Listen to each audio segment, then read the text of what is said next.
Okay, I got some GMT news. GMT, I got some news. So, Gene says he's office opening and P500 shipping updates. So he says that they've been open for 36 hours. Everything is going cool. Chat lines and phones are on. Busy with customer contacts. The ordering website has been turned on. And everything is going great. But there's an enemy, he says. Yeah, I'm reading what he's saying. And the enemy is volume, right? They have a lot of volume. So they're taking care of business, right? So they got the largest P500 ship in their history prepared to ship. They have half the amount of workers. I feel for these guys. And let's see here, the staff. So what they're doing is that they're relaxing a little bit on the emails and everything because they got to get to the physical stuff to ship out the games. And that's because they're cut in half. The staff is cut in half. So he asks the world to be patient, all right? So what's happening is that he says, please be kind and understanding to the office folks. Because, yeah, some people can just be, if you know what I mean, right? And if you're relax, take it easy, all right? It doesn't have to happen now. You're going to get your game. Don't worry about it. And it's going to be nice, GMT quality, okay? By the designer you bought the game for, whatever. Okay, and, I mean, if you got something to say, he actually says it, say it to Gene. But he hopes you got nothing to say. Nice guy. Man, come on. Okay, so I know you're probably wondering, so when are you going to ship batch 1 of the P500? He doesn't have a firm answer yet.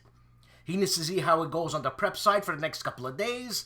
At this point, he'd say that the week is definitely out this week. So shipping by mid next week possible if they can catch a break on handling the volume of chat and phone traffic. Because, hey, that's what I'm saying. So you know what? He says in the end, enjoy the games. What a nice guy. Don't forget, if be kind, you don't have to be every single day of your life, right?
A game for gamers, made by gamers, by Flying Pig Games.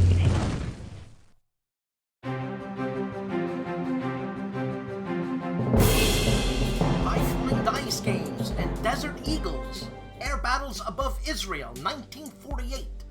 This is an introductory level game about aerial combat set in 1948 Arab-Israeli War. This game is designed by Paul Rohrbaugh and published by High Flying Dice Games. And what you get is one 8.5 by 11 inch map, 40 unmounted double-sided counters, and one rule book.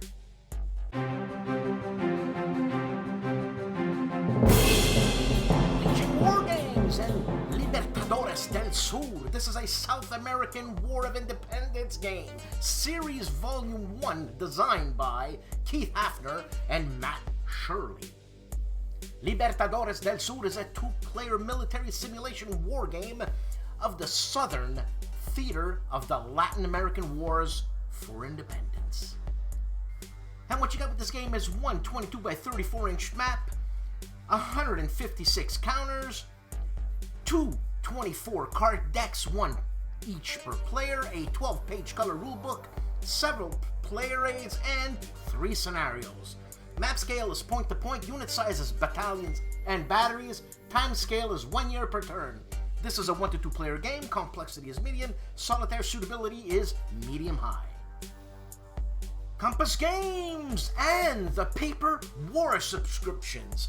Get on that website and check out issues 97 to 100 without game, with game, and different types of shipping, international. They even have Canadian shipping. Check it out, Paper Wars. Air and Armor, Operational Armored Warfare in Europe, Designer Signature Edition. This marks the return of one of the most highly rated war games on Modern Warfare ever published. Complexity is medium, the time scale 1 turn equals 2 hours, the map scale 1 mile per hex, the unit scale companies and battalion, this is a 2 to 7 player game, solitaire suitability is medium, and playing time is 3 to 8 hours based on scenario. And what you get with this game is 2 22 by 34-inch maps, 5 counter sheets, 2 player charts and table booklets, basic game rule booklet, advanced game rule booklet, and 2 10-sided die. Oh, you don't get a box in the lid. You don't get a box in the lid. It doesn't say a box in the lid. 1066, Year of Destiny, designed by Jeff Noble. This is a 3-player game covering the various claimants to the Crown of England following the death of Edward the Confessor in January 1066. What you get with this game are 22 by 34 main map plus 2 battle boards, 11 by 11. You get 25 each 1.5 large counters, 176 double-sided counters, and 252 single-sided counters. A 20-page color rulebook, 4 player aids, full campaign game, historical setup in scenarios. Map scale is area map, unit size, strength forces, time scale, 3 turns per month. This is a 3-player game, complexity is medium, solitaire suitability is medium.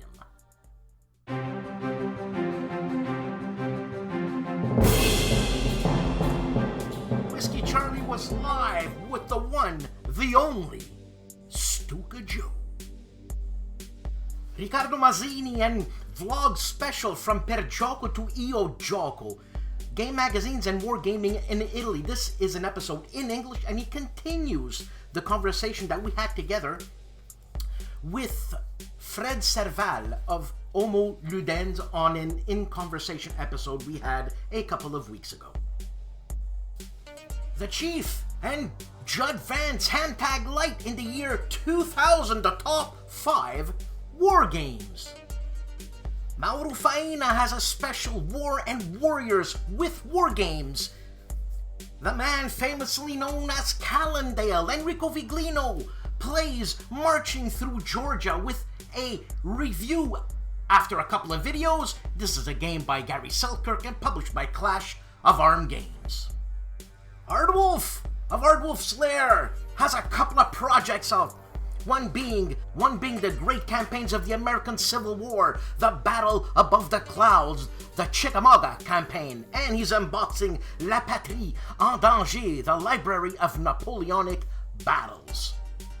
The itinerant hobbyist, Todd, the Hugh Hefner of Wargamers, is playing Blitzkrieg Commander. This is a tabletop rules for Combined Arms Operations 1936 and 1945 by Peter Jones, published by the Wargame Directory, and he goes through after action reports 1 through 5. Nathan, the Wise Guy History, is doing the Saga of the 6th Airborne, Part 2, morning 8th June to morning 10th June. Scenario number 3 of The Greatest Day by Multi-Man Publishing, designed by Adam Starkweather. Also, the Wise Guy talks about, in another video that is, Wargamers block. Have you ever had that? Listen to Nathan, the wise guy. Seek Out and Play is giving us a short history of the battle that was fought at Castle Itter with some nice camera panning and some nice video footage. And Tony Kinnear plays the Battle of Second Bull Run from Clash of Giants Civil War, a game designed by Ted Racier, published by GMT. And Bare Bones Wargaming is giving us an update and some initial thoughts about Not War, But Murder, a game magazine of Gettysburg from Michael Ranella, designer, published by Against the Odds. And the OG, the original Grognard, takes a first look at Lock and Load digital tactical game Days of Villainy. Hexes and Soldiers and Brothers in Arms, the Toynbee brothers, AJ and his brother, sit down and talk about war games and influences of war games and stuff. Also, AJ plays Devil's Den, a game designed by David Martin and Leonard Millman, published by the Avalon Hill Game Company. Hey guys, Dave here. Welcome to Centurions Review, the punk rock band of war game review institutions. On our website this week, I'll be doing a review and a playthrough of Ares number 13, Damocles Mission, Game of First Contact. This is a really neat game. It's one of the... It's really an adventure game, but I'll call it a war game because I call all adventure games war games. But this gives you a sense of wonder and a sense of mystery you really don't get in any other adventure games, so it's definitely worth checking out. On our YouTube channel, the first game we're doing a first look at is Star Corps Call to Battle. This is miniature rules for Lance and Laser. It's science fiction miniature rules, but I'm hoping that I'll be able to port it to use miniatures from other brands other than Lance and Laser, since I don't own any, well, not any, I don't own very many figures from that line. And next game we're doing first look at is the game Battlesuit in Space Gamer number 59. This is an interesting science fiction magazine. I'm sure most of you remember it, but Battlesuit later on became a micro game, so this is the first instance of it in this magazine. And last thing we're doing a first look at on our YouTube channel is Avalon Hill General Volume 22, number 1. This has a lot of interesting articles about a bunch of their World War II games, so check out the video. I think it'll bring back a lot of good memories. Thanks for watching, and hope to see you guys soon on our website and on our YouTube channel. Have a good evening.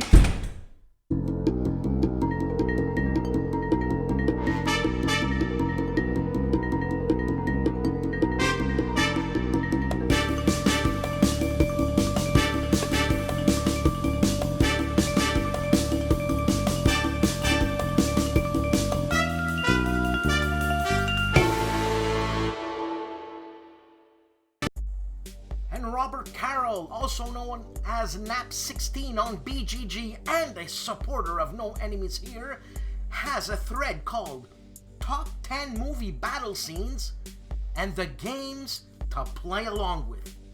Thanks, Robert. Tim of Hairbrain Games gives you his Weekend Games, May 25th, 2020. And Tim also reviews Combat Commander Europe, a game designed by Chad Jensen and developed by, well, I should say published by GMT. And Heinemann of Let's Play History, what's the matter with this guy? You know, I thought I was prolific. Really, I thought I was prolific. I work extremely well under pressure. I get the job done, and it's always done. Never once have I missed. This guy, it's Wednesday. I started the news Wednesday, or else I'll never make it. And so far, Wednesday, I bet you can't guess how many videos this guy's got out. 15! That's unbelievable. So, well, let me read them out. So, let's just say like 5 days ago, he continued playing Blood Bowl and has a couple of videos, ongoing videos on Fields of Glory Empires. He does a preview on this. He does Fields of Glory 2, this is an ongoing thing, so the preview of Fields of Glory Empires is a new one 4 days ago. And again, he continues his Fields of Glory Empires. He plays a Versus, an ongoing thing, Strategic Command World War I, and another Versus, Strategic Command World War II War in Europe. Ladies and gentlemen, and Compass Games Live episode 32 is live with your host, John Krantz, and he's interviewing the legend, Tybo. And Combat Board Games is unbagging City States of Arklirel. I hope I said that right. Arklirel. This is a Task Force Games minigame. Stigler, the Fanatics Police, has a chat number 8. Details number 8, I should say. A chat with John Edwards, as he calls him, the champion and evangelist of Vassal. The Gimpy Gamer is doing Agents of Mayhem, Pride of Babylon. This is a solo prototype. He's on part 4, and also The Order of Vampire Hunters, part 1. JK Wargames is giving us a review of Victory and Glory Napoleon, a game designed by Glenn Drover, published by Forbidden Games. And the gentlemen of the Player's Aid are unboxing, or I should say reviewing, Interceptor Ace, a game designed by Gregory M. Smith and published by Compass Games. Also unboxing Caesar in Alexandria, published by GMT. Awakening the Bear, 3rd edition, available now.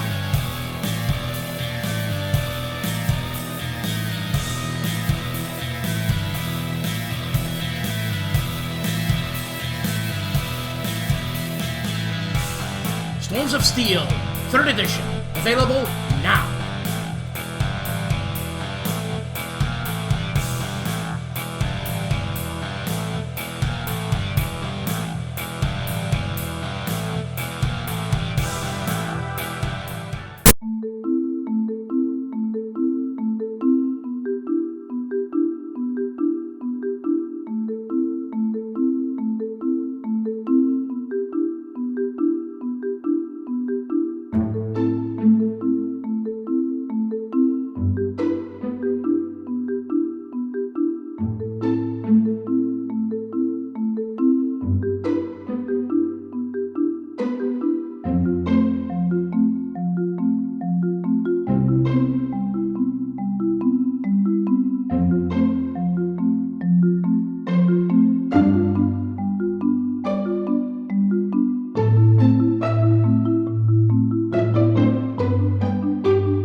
105.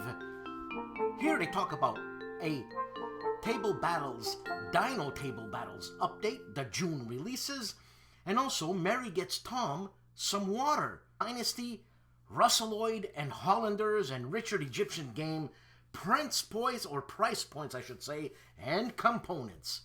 The Mary and Tom Show. Could you believe it? There's an event planned.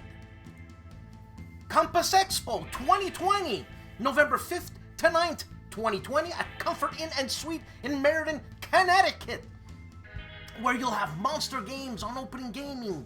Monster Games and Opening Gaming, designer-hosted playtest sessions, game demonstration, Eurogames, tournament play, seminars, buffet breakfast, Compass Games exhibitor hours for on-site sales, special attendee discounts, free parking, and just a heck of a good time.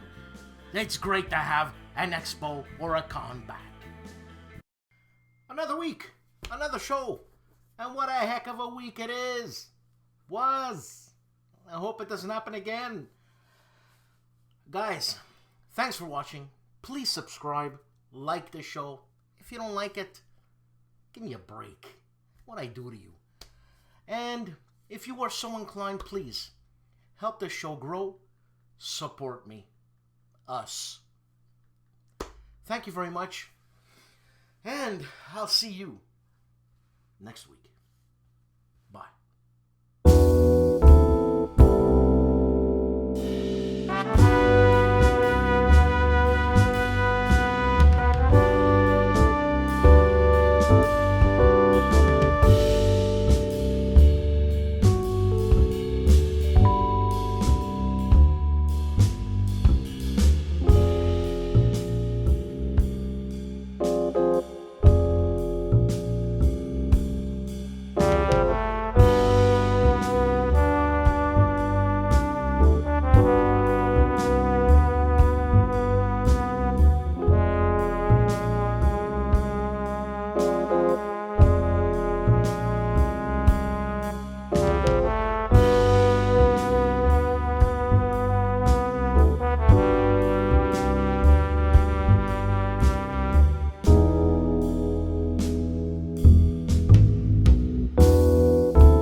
For all you music fans, and when I say music fans, I'm talking about music fans who went far-reaching, like King Crimson fans, and some heavy metal, but I mean some heavy progressive metal where the changes, that's what attracts you. So the weirdness of the changes, not your standard changes that you hear on the radio every day. So this is not, this conversation is really not for people who have that type of ear. And I'm not saying that that's not a developed ear, but it's just, you know, like some people like potato soup and some people don't like potato soup, so it's like that. Anyways, so this is for the people who went out and didn't like potato soup. What a stupid analogy, but anyways. There's a channel called Rick Beato, and after so many years, he does as What Makes This Song Great, episode 91. And it's Joni Mitchell's Amelia. Now, I'm a Joni Mitchell aficionado. I lived through her. I grew up through her. That's how music affects me. I've cried with her. Man, I've laughed with her, and I've been afraid, and I've been anxious with her. That's how music affects me. And he dissects the song, but he dissects it in a way where if you don't have prior music theory knowledge, something is going to be lost. But you can still listen to it and just forget what he's saying, but watch his face. Watch his hands when he's listening to the melody. Watch him being speechless at a note, one note, okay? And there's a lot of musicians that when they write stuff and it's an improvising practice where you just write stuff and you feel good, you improvise, and a melody comes out and that's it, and you write it down, right? So it's subconscious. But Joni Mitchell, when I say every single note, you know how they say Beethoven, every single note? Well, he ain't the only one, man. Mozart, every single note. He knew what he was doing. Hey, come on. He didn't have any computers back then. This guy wrote like 6, an opera, a piano concerto, 2 violin concertos, whatever, at the same time. And he heard every single note, harmony, and the orchestra in his head. From this page, from this book, to this book, to this book, instantly. Joni Mitchell is like that. And we're talking about note to note. Now, she doesn't spend hours on every single note. There are times that any artist that is into their art, that they're an artist, will focus on a single note and agonize over it because it's not coming out the way they're hearing it. And the way they're hearing it maybe is not proper. And this song, Amelia, just on many different levels. On the melody level, remove all the harmony. That means all the background and everything, and just have that melodic note that creates the harmony. Usually the singer's line.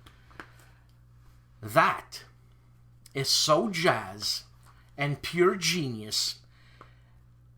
And like Rick Beato says, uses suspension chords. Like suspension chords are when you watch a horror movie and someone is walking in a dark corridor, but you know someone's there, but they're still walking toward the corridor, so you're suspended.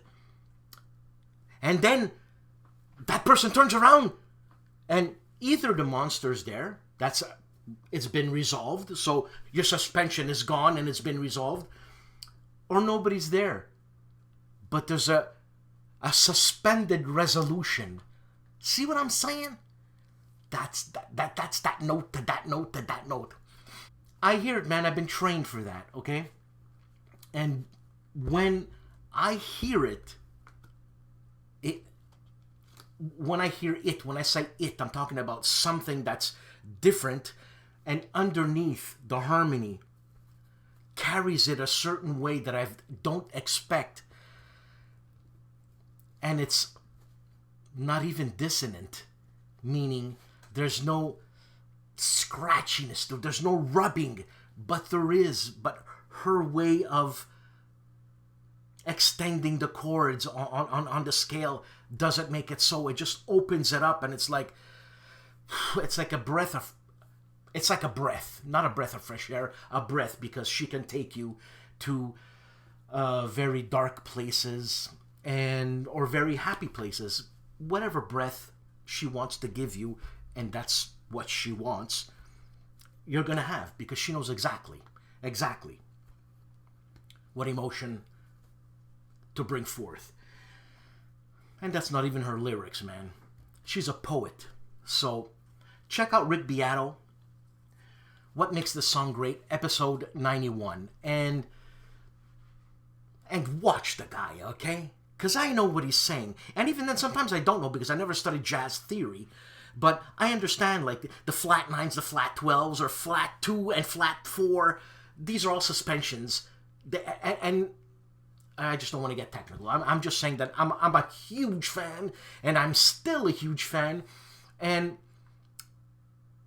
even though I started listening to Joni when I was 15 years old, the first tune I heard was Carrie from the Blue album. And I bought it right away, and I mean, that whole album is groundbreaking. It's basically a guitar. Neil Young's on it with a harmonica, piano. Not much more than that, man. It's not groundbreaking in the terms of sonically groundbreaking. It's just an incredible, human, fragile album. And these are all emotions we have gone through. Through puberty, we've asked questions. She's asking the same questions. As a woman, she's asked questions. If you're ever curious what she was thinking or he was thinking, effeminate-wise, she's asking it.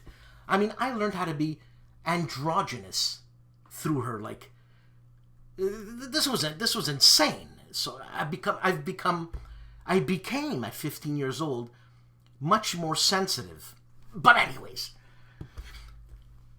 coincidentally, as I'm watching this, boom, a Facebook thing comes up. And it's one of my friends, Britt Strickland. And Britt has a band called the All Saints. I hope I'm remembering it's the All Saints. And he wrote a new piece called Edge of Fenton in the Pouring Damn Rain. So you know what? Just right away, that title grabbed me.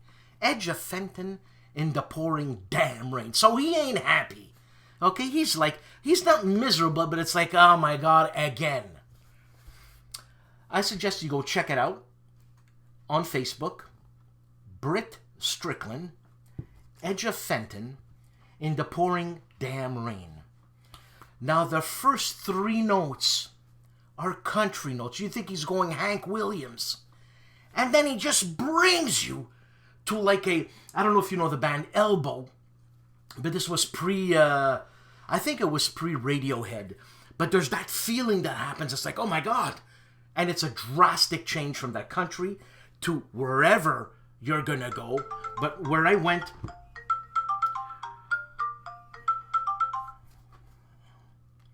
What,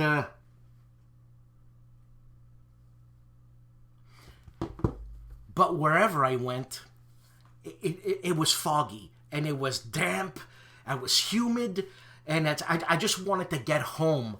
But it's like one of those dreams where you walk and you see home, but for some reason, you never get there. And,